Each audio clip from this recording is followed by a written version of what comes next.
অনেক দিন আগের কথা।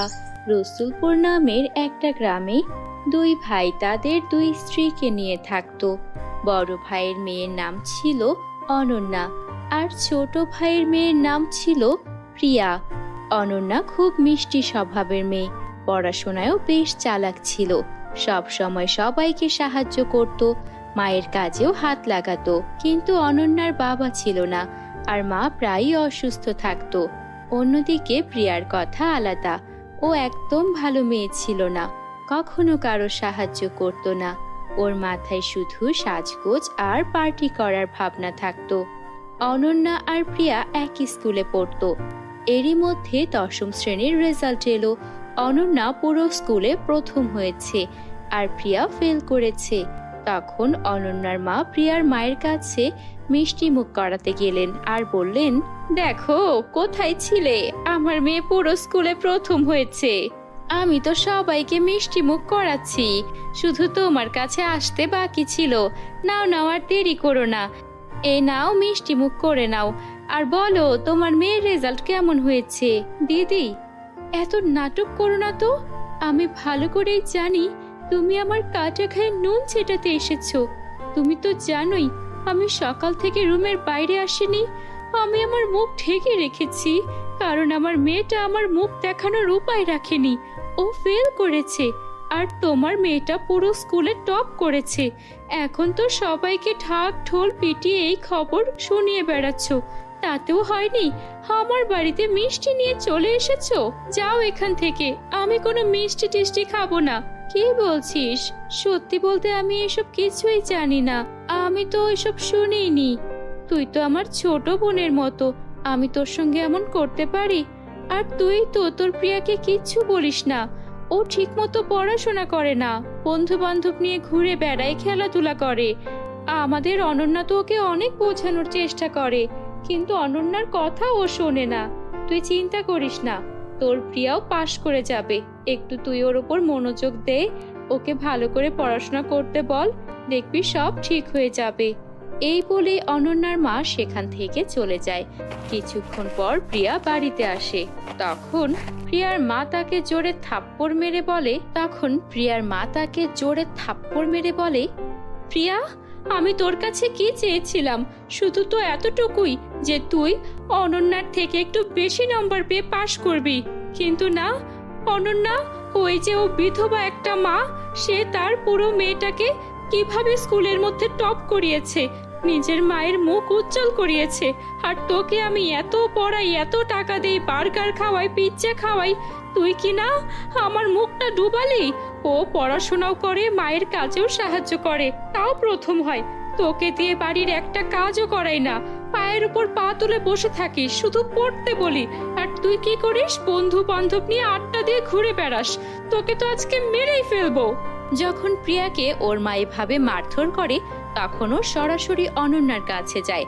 অনন্যা তখন টেবিলে বসে পড়াশোনা করছিল, আর তখন প্রিয়া জোর করে ইচ্ছে করে পানি এনে অনন্যার বইয়ের ওপর পানি ঢেলে দেয়। সমস্ত বই পানিতে ভিজে যায় আর নষ্ট হয়ে যায়। তখন অনন্যা প্রিয়াকে বলে, প্রিয়া, তুমি এটা কি করলে? তুমি আমার বইগুলো এভাবে নষ্ট করে দিলে কেন?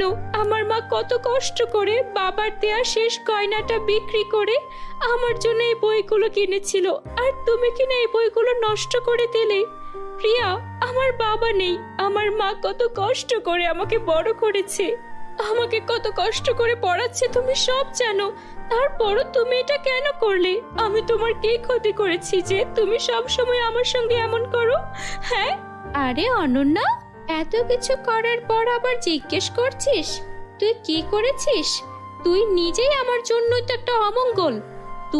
এটা আমি এই জন্য করেছি যে তোর কাছে তো আর টাকা পয়সা নেই যে তুই আবার নতুন বই কিনবি।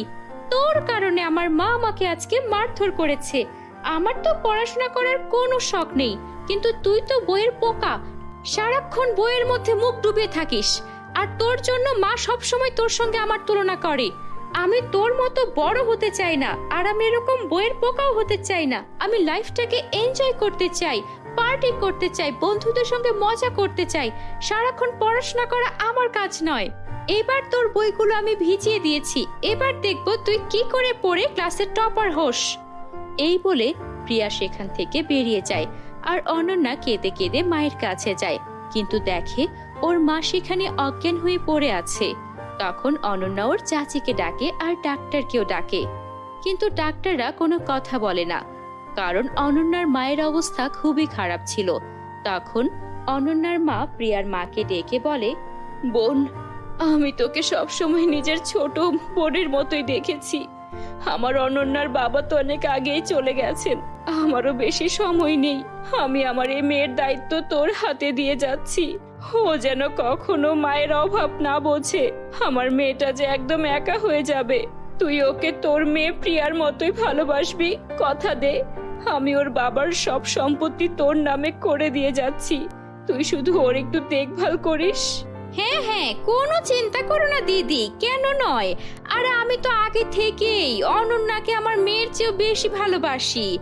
অনন্যার বাবা নেই, একটা এতিম মেয়ের প্রতি আমার কত দরদ, তুমি কোনো চিন্তা করো না। আমি তো ওকে নিজের মেয়ের চেয়েও বেশি ভালোবাসবো। অনন্যার মা প্রিয়ার মাকে বিশ্বাস করলেন। এভাবেই কিছুদিন কেটে গেল। গভীর অসুখের কারণে অনন্যার মা মারা যায়। অনন্যা ওর মায়ের মৃত্যুর পর একদম ভেঙে পড়ে। ও অনেক কান্নাকাটি করতে থাকে। মা, না মা না, তুমি আমাকে ছেড়ে যেতে পারো না। আমাকে একা করে তুমি কেন চলে গেলে মা? এই অলক্ষী অপয়া, চুপ কর। তোর এই কান্না দেখার জন্য আমরা এখানে বসে নেই। তোর মা মরে গেছে, আপদ বিদায় হয়েছে, কান্নাকাটি করে কি তোর মা ফেরত আসবে? কি একটা অবস্থা, নিজে তো চলে গেল, এই বিপদ আমার মাথায় রেখে চলে গেল। এবার কান্না থামা, আর বাড়িতে এত কাজ আছে সেগুলোতে হাত দে। বাড়ির কাজ ভালোভাবে কর। ভাবিস না যে তোর মায়ের কাছে কথা দিয়েছি বলে আমি তোকে আমার মেয়ে বানিয়ে রাখবো। ওসব তো এমনিতেই বলেছি। আমি তো আমার বাড়ির সকল চাকর বাকরকেও বের করে দিয়েছি। আজ থেকে তুই আমার বাড়ির চাকরানি হয়ে থাকবি, আর ফ্রিতে তোর বাবার সব সম্পদও পেয়ে গেছি। এখন তুই আমার দিকে তাকিয়ে কি দেখছিস? না তোর সম্পদ আছে, না তোর কাছে টাকা আছে, না বাড়ি আছে। যদি বেঁচে থাকতে চাস আমার কথা ভালো করে শোন, আর বাড়ির সব কাজ কর। অনন্যা একাই তার মায়ের শেষকৃত্য সম্পন্ন করে বাড়ি ফিরে আসে। এদিকে ওকে সব কাজ করতে হয়। পরদিন সকালে যখন ও দ্রুত মা মেয়ের নাস্তা তৈরি করে স্কুলে যাওয়ার জন্য প্রস্তুত হয়, তখনই প্রিয়ার মা এসে ওর চুলে ধরে টানতে টানতে বলে, কে মহারানী, কোথায় যাচ্ছিস আমার অনুমতি ছাড়া? বাড়ির এত কাজগুলো আছে, কে করবে?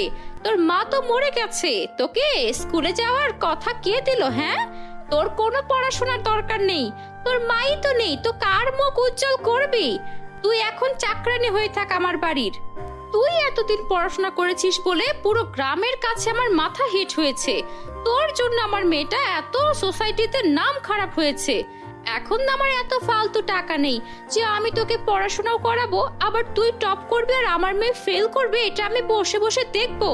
যা, জামা কাপড় খোল, খুলে বাসার নোংরা কাপড় পরে কাজগুলো সেরে ফেল। না না কাকি, আমার স্কুল পড়া বন্ধ করবেন না, আমাকে স্কুলে পড়তে দিন। আমার যে অনেক স্বপ্ন, আমি পড়াশোনা করে অনেক ভালো চাকরি করব, নিজের পায়ে দাঁড়াবো। প্লিজ আমার স্কুলে যাওয়া বন্ধ করবেন না, আমি আপনার কাছে হাত জোড় করে অনুরোধ করছি, প্লিজ চাচি। কি, আমার মুখে মুখে আবার তর্ক করছিস? দাঁড়া, তোকে দেখাচ্ছি মজা। তোকে আমি এমন মার মারবো যে স্কুলের ভূত মাথা থেকে একদম নেমে যাবে। এই বলে প্রিয়ার মা অনন্যাকে অনেক অনেক মারধর করে আর অনন্যার স্কুলে যাওয়া একদম বন্ধ করে দেয়। অনন্যা কাঁদতে কাঁদতে একটা গাছের নিচে এসে বসে পড়ে। তখনই সে একটা বৃদ্ধকে দেখতে পায়, পাশে একটা ছোট পাখির বাচ্চাও পড়ে আছে। এই বৃদ্ধা তো অনেক অসুস্থ, সাথেই পাখির বাচ্চাটাও, আমাকে ওনাদের সাহায্য করতে হবে। অনন্যা তাড়াতাড়ি বৃদ্ধার মাথায় পানি ঢালে আর বৃদ্ধাকে সুস্থ করে তোলে, আর পাখির বাচ্চাটার আঘাতের স্থানে ঘাস আর লতাপাতা চিবিয়ে রস লাগিয়ে দেয়। বৃদ্ধাও সুস্থ হয়ে যায় আর পাখিটাও সুস্থ হয়ে যায়। তখন বৃদ্ধাটা অনন্যাকে দুটি পথ দেয়, এই দুই পথের মধ্যে কোনো এক পথ বেছে নাও আর চলে যাও। এটা ধন সম্পদের পথ, আর এটা কঠোর পরিশ্রম করে সফল হওয়ার পথ। অনন্যা কঠোর পরিশ্রম করে সফল হওয়ার পথ বেছে নেয়। আরো ওর সততা ও ভালো মানুষের জন্য কঠোর পরিশ্রম করে সফল হওয়ার পথে গিয়েই অনেক অনেক ধন সম্পদ লাভ করে আর খুশি মনে বাড়ি ফেরে।